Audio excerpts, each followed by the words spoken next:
আমার খবর। জাতীয় সড়কে ডাম্পার ও টোটোর মুখোমুখি সংঘর্ষে মৃত্যু হলো এক টোটো যাত্রীর। ঘটনায় গুরুতর আহত হয়েছেন টোটোর অপর দুই যাত্রী।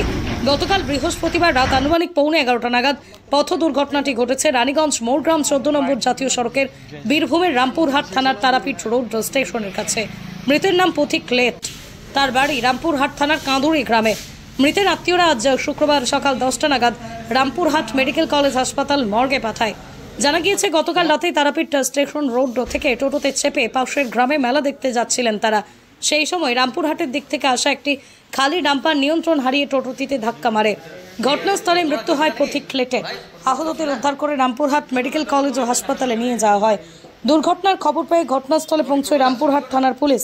পুলিশ ঘাতক ডাম্পারটিকে আটক করেছে, তবে ডাম্পারের চালক ও খালাসি পলাতক।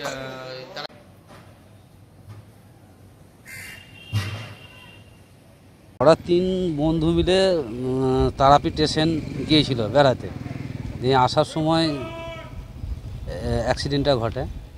তার মধ্যে একজন সঙ্গে সঙ্গে কোনো স্পট ডে, আর তিনজনকে হসপিটালে ভর্তি করা হয়েছিল। তার মধ্যে একজন তো ওখানেই মারা গিয়েছিল, আর দুজনকে বর্ধমান সঙ্গে সঙ্গে রেফার করে। এবং আমরা রাত্রে খবরটা পেয়ে আমরা আমরা গ্রামে এসে দেখি যে একজন মারা গিয়েছে আর দুজনকে ট্রান্সফার করেছে। তাই আমরা আবার সকালে এসেছি। যে মারা গেছে তার নাম হচ্ছে পথিক লেট। হ্যাঁ, আমাদের গ্রামের পাশের বাড়ি। আর দুজন যে বন্ধু ছিল, একজনের নাম হচ্ছে সোমনাথ লেট, আর একজন বোলপুরের ভুবনডাঙ্গায় নজরুল পথের পাশে তৈরি হচ্ছে অভিপ্সা অ্যাপার্টমেন্ট। বোলপুর স্টেশন থেকে মাত্র 5 মিনিটে, বোলপুর কলেজ স্কুল স্বাস্থ্যকেন্দ্র থেকে মাত্র 4 মিনিটে, বোলপুর বাস স্ট্যান্ড এবং বিশ্বভারতী থেকে মাত্র 2 মিনিটেই পৌঁছে যাবেন অভিপ্সা অ্যাপার্টমেন্টে। রয়েছে নানান উন্নত মানের সুযোগ সুবিধা।